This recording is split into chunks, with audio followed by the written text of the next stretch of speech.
Hey y'all, it's Care. Really fast, I want to say if the sound quality is weird in this video, it's because I have to film this with my air on.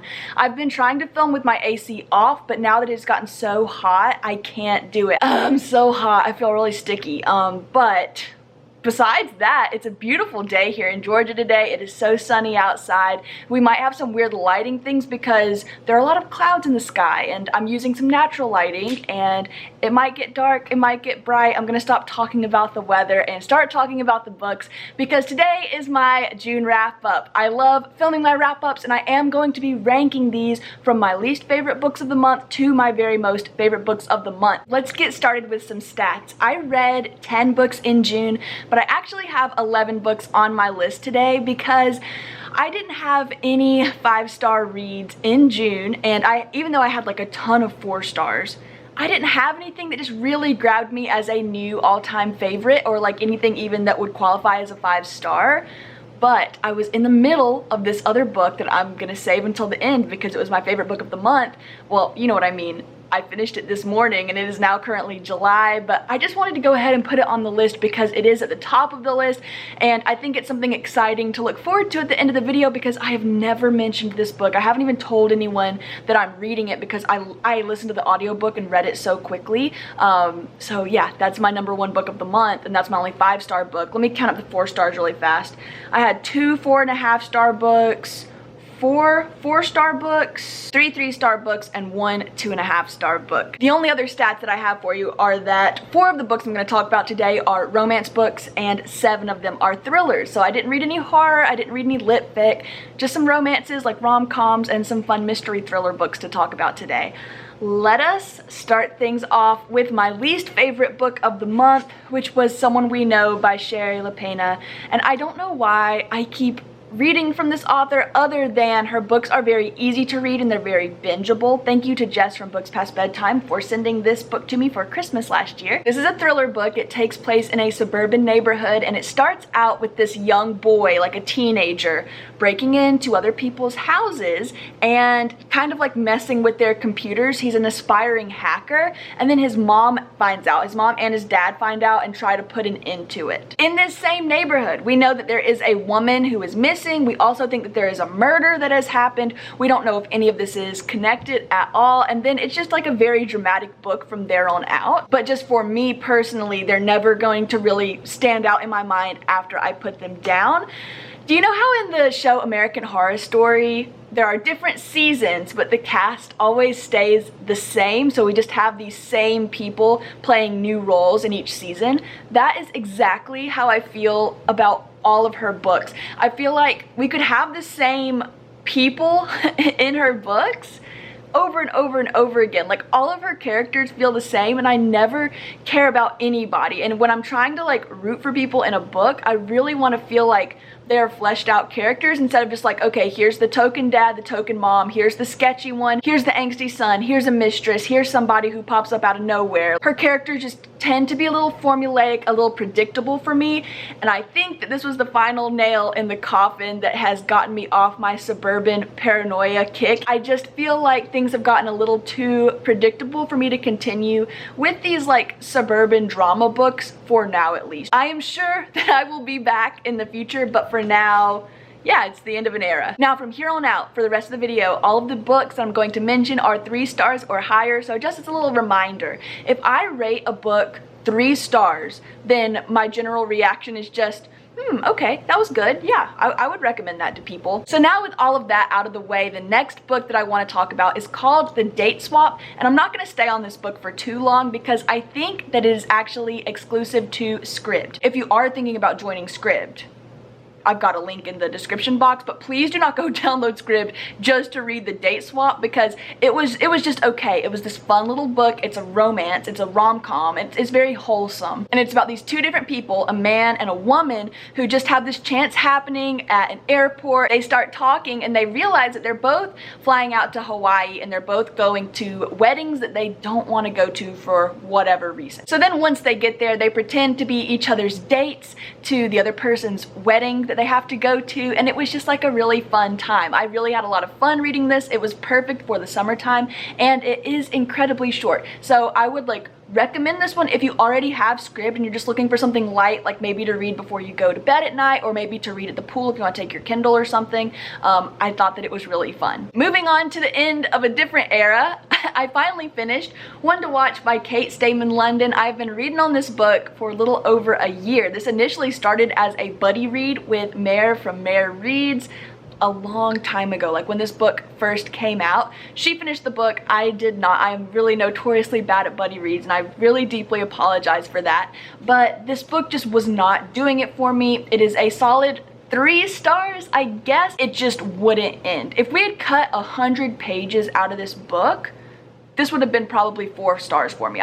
It was fine. I've talked about it a million times on my channel already. Hopefully this is going to be the last. Let me hit it one more time though. This is about a fictionalized world of Bachelor Bachelorette franchise, and they choose a plus size beauty blogger named B to be the main squeeze, which is this world's version of the Bachelorette. So then when she goes on the show, she has a hard time deciding whether or not the men are there for their own fame or whether they really like her. She's having to like deal with people saying really mean things about her in the media, and like people are talking about her. And like while those issues are really important and it's so important to talk about them in a book like this, I feel like this book couldn't decide if it really wanted to go there on that type of commentary or if it wanted to be a fun rom-com. I felt like this book was 2 different books mashed into one, and I either wanted it to be that really fun time, like just like a fun summery read, or I wanted it to really grab me and shake me up and be like a little more hard-hitting. It would be a great concept to be able to marry those 2 different feelings in one book, but it just was not super successful in doing that for me, at least. Okay, here is where I'm getting a little nervous because we have another 3-star book coming up, and it is The Maidens by Alex Michaelides. Please, before you say anything, I did like this book. I would recommend this book to you guys. It had a great atmosphere and it was like a dark, twisty book, but to me it just was not super special. So sorry. This book takes place at Cambridge University, and it's about this woman named Mariana, I think it's probably Mariana. She is a widow and she used to go to Cambridge, and she currently has a niece at Cambridge, and then there are some murders at Cambridge where Mariana goes to like be with her niece and like be there to support her niece and stuff, and she gets there and immediately sets her sights on this creepy kind of professor, like very charismatic man who like all of the students are super attracted to. Not like attracted, just like they follow him around. It's kind of a secret society deal. And Mariana takes one look at him and is like, yep, he's killing everybody. And she just has no evidence for this. She has no proof, but she's trying to convince everyone that this professor is the murderer. One thing that I do have to praise Alex on, we're on a first name basis, he has a really beautiful writing style. I really did love The Silent Patient, and I do not think that my expectations were too high going into The Maidens. I really didn't know what to expect. Usually dark academia is not my thing, but I have read 2 with a similar setting quite recently.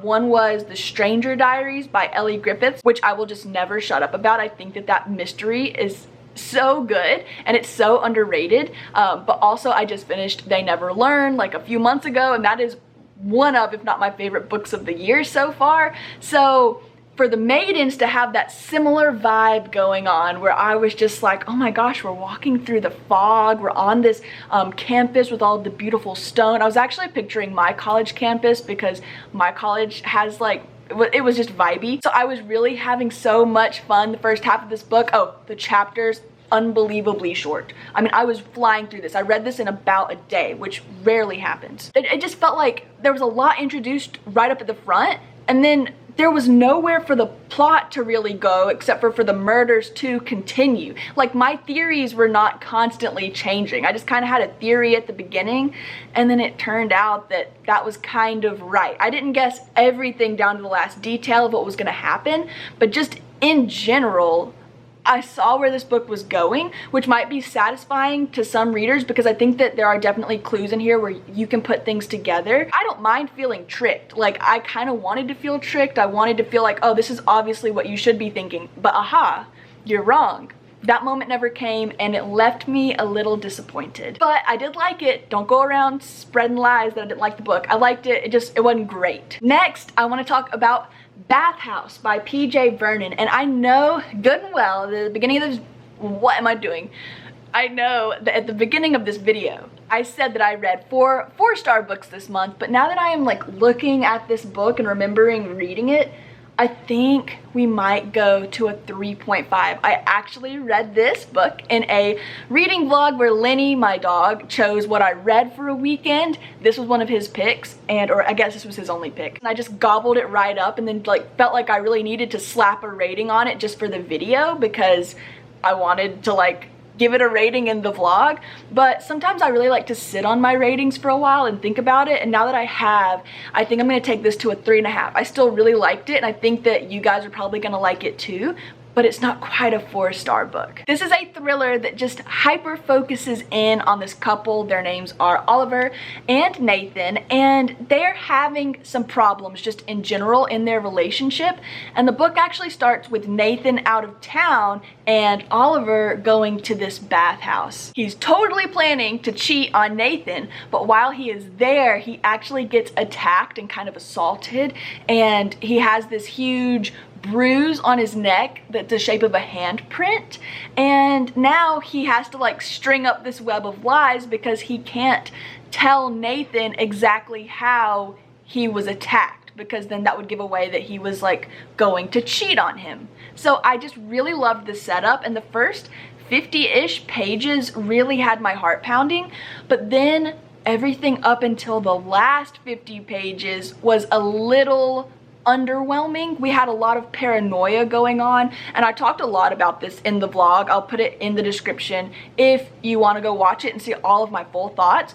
But my main problem is that sometimes paranoia is just a little too subtle for my liking. I really want to feel scared when I'm reading something about like a stalker or a conspiracy, instead of that just like light feeling of just uneasiness. And I feel like there was just a lot of building tension and just uneasiness, I think was the right word for it. Vernon really dives headfirst into talking about the gay dating scene for gay men, dating apps. He talks a lot about drug use, alcohol abuse, sexual assault, gaslighting. So I really am excited that this is really mainstream. From what I can tell so far, this just came out and I've seen a lot of buzz for it. I think it was a really fun book, but I just want to let you know that the pace did feel like a little bit off to me. I think that the concept was really strong, tackled a lot of great themes. I even really liked the ending. There was a little twist at the end that I enjoyed, but just overall, it was really fast at the beginning, then kind of slow, then fast again.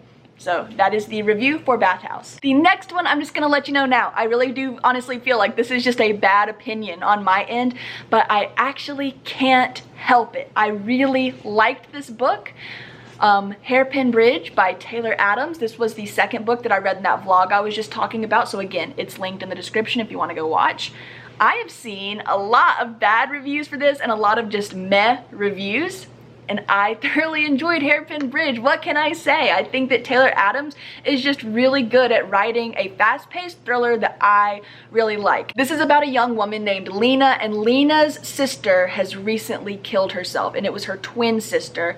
Lena's twin sister was named Cambry. So now Lena is determined to prove that Cambry did not kill herself. She really is suspicious of a cop who pulled Cambry over just hours before her death, and she thinks that there might be some link between that cop and her sister's death. I gave this book 4 stars. I did listen, mostly I listened to the audiobook of this. It is on Scribd. I listened to it on Scribd, and I had so much fun reading it. Now, this is the same author as No Exit, and if you did not like that book, and if you thought there were a lot of really convenient coincidences that happened in No Exit, I do not recommend Hairpin Bridge, because there are so many moments where I was like, okay, like that would never happen. Taylor Adams just committed to it so hard, and by the end, I won't spoil anything, but there actually is something that we find out at the end of the book that made all of those convenient circumstances make sense, to me at least. So I really thought it came together really well. So I know I'm over here raving about it. There is a huge reason why this is not a 5-star book, and that is because the way the story is told is very confusing. So right up front, we're following Lena going to meet this cop, Ray Ravicek, I think that is his name. Actually, I think it's pronounced Raychevik, but anyway, we are seeing the action unfolding in the present in Lena's storyline. But then Lena also runs this online blog, so there are alternating, I guess, perspectives in this book, even though Lena is kind of telling both of them, because we're finding out Cambry's story through Lena's blog, and at times that just got confusing. And it kind of felt like Taylor Adams wanted to do something to just take the good versus evil thriller to another level and just like layer it a little bit and add in that like multimedia aspect that has been so popular recently, and I don't think he was super successful in doing that. My takeaway and final thoughts for Hairpin Bridge are that yes, I would recommend this book, but I also would recommend watching a few other people's videos where they talk about this, or like read other people's reviews, because I feel like I am in the minority in really enjoying it, and I would feel really bad if you wanted to go get this because I said it was good and then you didn't enjoy it. That's honestly me with all of my recommendations, but like I really do feel like my Hairpin Bridge opinion might actually just be a bad opinion. I'm nervous about like putting this video out there, even though the vlog already exists. Whatever. Next, I have a little romance book to talk about. It is called Sweet Hand by N.G. Peltier, and this was one that was just such a fun surprise for me. This was one of the options on my Libro FM ALC program, so I got a copy of it for free, but I thoroughly enjoyed it. This is the first book in the upcoming Island Bites series. It takes place in Trinidad. This first book followed Charisse, and she is an island baker, and she is actually pretty famous. She does like a lot of social media influencing as well as baking, kind of like a celebrity chef. Her sister is getting married, so Charisse is the maid of honor, but she does not get along with the man who is the best man in the wedding. His name is Kieran, and they just have this long-running feud kind of going on where they just don't get along. So it is a hate to love trope, which is my favorite in a romance. And then we also get that forced proximity because one, they're on an island, but also they both have to be in this wedding, and they're both in the wedding parties and have to work really closely together to make everything in the wedding beautiful. And it is just so funny. I really appreciated that Peltier took time to really establish these characters as their own people instead of just making their entire personalities all about the relationship. So we get to see a lot of what Charisse does and how she bakes and who her friends are outside of the wedding party even. I really felt like I knew her. And then also we got to see Kieran, who works in the music industry. We got to see him in the studio. We got to see him and like how he collabs with other people. We got to see him talking with his management team. They just felt real. And of course the two characters, they just had such great chemistry together. It really was a steamy, sweet time. My one bone to pick with it though, and this is gonna like, I feel like this is gonna sound so weird to say, but there was just a lot of language problems that I had with the book. I felt like there was just a lot of cussing, which I don't care about. Like, I do not care. Which I know it sounds like I do care if I'm saying that, but Charisse just like has a mouth on her. It was kind of funny at first, but then she wouldn't stop. So it kind of goes away. Like she goes in and out of doing it, but it did jar me, and it kept just like taking me out of the book because like I said, at first it was funny that she kind of this potty mouth, but then she just like didn't stop. It like really was enough for me to knock it down about a star because I couldn't find much else wrong with this book. So yeah, I hope that everyone goes out and enjoys Sweet Hand as much as I did. We have made it to the top 4. I have The Other Black Girl by Zakiya Dalila Harris. This one was a very pleasant surprise because I saw a lot of hype for this book right before it came out, and then I feel like everyone started reading it and everyone had this same opinion that it had let them down in some way, or that it was mismarketed and they didn't really know what this book was. This book takes place at a publishing company, and publishing is just such a buzzword for me in books. If we're gonna be at a publishing company or reading a book about writers, I am totally in. That is so interesting to me. The book follows Nella, who is the only black woman who works at this company, but shortly after the book begins, there actually is another black girl who is hired, and her name is Hazel. And at first these two really strike up a friendship, and they feel like they can count on one another and that they truly understand each other in a way that their white co-workers just cannot understand them. But then soon after Hazel starts, Nella finds this note on her desk that is like, you need to leave the company. And it's a threat. It's kind of an empty threat, but it freaks Nella out. And then she doesn't know who is behind the note. The notes continue. She starts to think maybe she can't trust Hazel. And from there is just a lot of paranoia, and there's this huge conspiracy theory going on in the book. I really would venture to say this isn't really a thriller. This is, if anything, it's like a literary thriller. This really did just feel like I was reading literary fiction, I would say about 90% of the time. It is a pretty slow-paced book. So if you don't like your books to go at a slower pace like that, then I don't know if I would recommend this one to you, even though I do think this was a very, very good book. It was slow to get through. There is something else about the book too that I just want to mention and make you aware of, because it was a little disorienting for me, is that yes, we are following the storyline that I just laid out for you, but we're also jumping around to other perspectives from Black women from all sorts of different times, and you don't know who they are, you don't know how they connect to the story, or even if they do. So just while I was reading, every time I would get into a rhythm with what was going on between Nella and Hazel and with the bosses and with the authors, and I would be really into that, we would jump to this perspective of someone who I had no idea who it was, and the stories that were going on there like seemingly didn't connect for me, and ultimately obviously they do, but I just didn't know what was going on at the time, so it was a little off-putting every now and then. But this writing really was so good, and I do think this is a debut. This was phenomenal for a debut. There were moments in this book where Nella was just gaslighted and really like just abused, not physically, but just really being in a toxic workspace. My stomach was just clenched and I was so angry, and I really love it when a book can elicit like those feelings from me. Huge points for that. So yeah, those are my thoughts on The Other Black Girl. I really liked this book. My number 3 book of the month was Float Plan by Trish Dollar. This was a super short romantic book. This kind of actually felt more like romantic contemporary book a little bit, because it is very sad. Heavy trigger warnings for suicide, loss of a loved one, grief. Just a lot of emotion is packed into this really short book that made it such a beautiful story. And I know I've talked about it a lot, so I'm gonna keep it brief. This book is about Anna, who has recently lost her husband to suicide.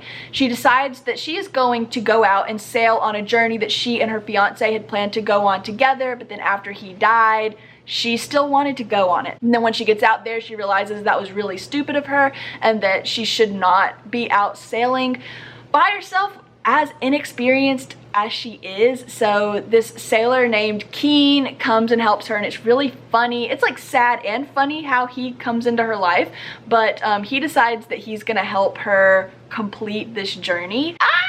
It is so beautiful. Let me grab my phone really fast, because this had one of the most beautiful quotes that I'd ever seen, and instead of like tabbing where it was in the book, I wrote it down on my phone. Okay, so I have one sentence to read, and just to give you a little bit of context, this is when Anna is starting to realize that Keen, who is the guy who's helping her, actually is a really good guy, and that she might kind of have some feelings for him. So the sentence is, looking at him is like looking at a bare light bulb, and when I close my eyes, I can still see his outline. I thought that was so beautiful. I teared up when I read that, and I've just never heard that simile. I've never heard that comparison of like someone being such a bright light to you and having such like a heavy presence to you that like in closing your eyes you still see that. Oh, I just thought it was so good, and this book is filled with lines like that. And I honestly, now that I'm talking about it, I don't know what's holding me back from that 5-star rating. I really don't. It was a little too sad. Like, I felt like at the beginning I actually almost DNF'd because I was depressed reading the beginning. I really was. So again, warning that this is a very emotional book, but I loved it. 4.5 stars. My number 2 book of the month that I've read was Local Woman Missing by Mary Kubica, and I gave this 4.5 stars. And my pitch to you is that if you like mysteries and you like thrillers, then you need to read this book. Just no questions asked. I think that you'll probably enjoy it, at least a little bit. This just felt like a good old-fashioned twisty thriller that I've not read in a while. I feel like everyone is always trying to do the most these days, and sometimes I'm here for it. If it's done well, I love it when authors are doing the most. I love it when we're reaching, like, kind of like what I was talking about with Taylor Adams being like, oh, let's throw in mixed media and like a blog element. Oh, and let's do this. Let's make it truly crazy. This was just so straightforward and so good. This book is just a really well done piece of fiction. So we have two timelines going on in this book. The first one, there are a string of disappearances in this community, including a small child named Delilah, and now 11 years later, Delilah returns as like a 17-year-old girl, and it just kind of reopens everyone's interest in these cases of what really happened in these disappearances 11 years ago. So we're following the mystery in the past and we're watching it unfold in the present, and I really loved how everything came together. This is not a spoiler, and I'm really just saying it because I think if I haven't piqued your interest yet, then I will saying this. The first part of this book is about Delilah's escape from being held captive in a basement. It is very intense, very hard to read, made my stomach turn, and just, it made me feel sick reading about her living conditions and then like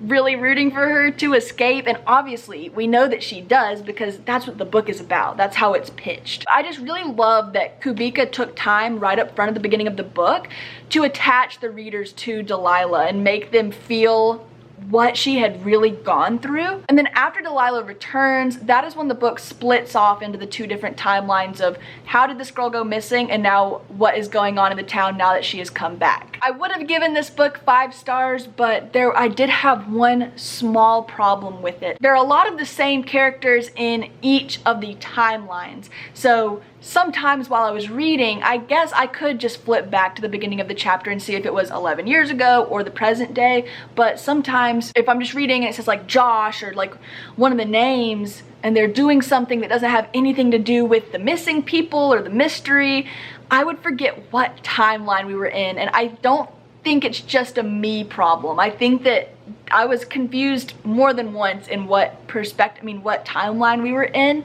just because of that overlap of having the same characters in each. And I don't know how to fix that or anything, but it's just, that's why I didn't give it 5 stars, but I did thoroughly enjoy it. So technically, Local Woman Missing was my favorite book of June, but it is not my favorite book that I have on this list because this morning I finished Who is Maud Dixon, and I thought it was absolutely incredible. A new favorite for me. This book is by Alexandra Andrews, and I cannot believe that it is a debut book. I thought it was genius, and I'm not gonna shut up about it for a while. I can already feel it. This book hit my radar when Gabby from Gabby Reads first read it, and she talked about it, and her advice right up front was just absolutely whatever you do, do not read the description for this book on Goodreads because it spoils major plot twists that don't happen until like halfway through the book, if not farther than that. So I was like, oh my gosh, okay, I won't Gabby, I won't go read the Goodreads description. And now after finishing the book, I went and read it, and I am appalled that they would spoil y'all like that. If you've already read the description, I am so sorry for you. It's not like, it doesn't spoil the whole book or anything, but there's like this really fun twist in the middle of the book that I had no idea was coming. And if I had read the description, I would have known it up front. It would have made it less fun for me. All I can tell you about this book is that we're following a woman named Florence, and Florence is a really unlikable character. This book is actually just full of unlikable characters, but in the best way possible. We have unlikable characters who you don't want to get caught. That's my favorite. So anyway, looping back to Florence, she used to work at this publishing house, but then she did something that got her fired, so she's lost her job, and all in the meantime, we're learning about this mysterious author named Maud Dixon, and she has written this just incredible standalone piece of fiction that has just instantly become a modern classic. So just in my mind, I'm picturing something kind of like Where the Crawdads Sing. It would be like if Delia Owens had written Where the Crawdads Sing, and nobody knew who wrote it. Like, there was just no information on the author, and she was using a pseudonym. But yet it's like the most beloved book from the past however many years and has sold millions if not billions of copies worldwide, something like that, to that caliber. So sure enough, somehow in her unemployment, Florence ends up becoming Maud Dixon's assistant, like a little editorial assistant. And that is all that I'm gonna tell you about this book, because all of that happens pretty early on in the story, and then as things go on and as we like learn, no, I'm not even gonna tell you. I don't know. It is such a risk for me to recommend a book this highly and give you that little bit of information, because I don't think this book is gonna be for everyone because of like how it is plotted.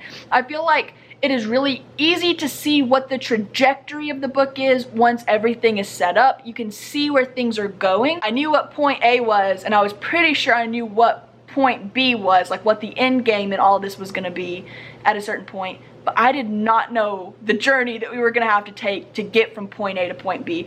And I would venture to say that this has the best ending line that I've read this year, that I've read in a really long time at least. I listened to the audiobook and would highly recommend the audiobook if you have access to it. I got it because it was on sale on the iBooks store. If you have Apple, it was on sale in America at least a few days ago it was, and I got it for just like $2.99 or something. And I think it is one of the best audiobooks that I've listened to in such a long time. The narrator was unbelievable. She was so good. She had such a good mix of like acting out the words but not making it distracting, and I really loved her voice. She didn't go too fast, she didn't go too slow. But yeah, I knew the ending was coming. I saw that I only had like a minute left in the audiobook, and when we got to that last sentence, I had full body chills. All the hairs on the back of my neck stood up, and it was, I hate to say it was satisfying. Like, I don't know. I really want other people to read it so I can talk about it with you. And if you have read it, let me know what you thought, but don't give anything away. I feel sad that that was my favorite book of this whole list, and yet I feel like I've talked the least about it, but it is for your own good. This is just really selfless of me because I want to go on and on about it, but I really want you to have a great reading experience with it if you want to pick it up. So that is it for the list. I can't believe I have to wait another month to do one of these. These are my favorite videos to film. Please let me know in the comments, what do I want to know? I want to know what the best book you've read so far in 2021 has been, because I am really enjoying watching everyone's mid-year book freakout tag, and I just like am obsessed with that question. Let me know in the comments, best book of 2021 so far. I will see you in the next video. Thank you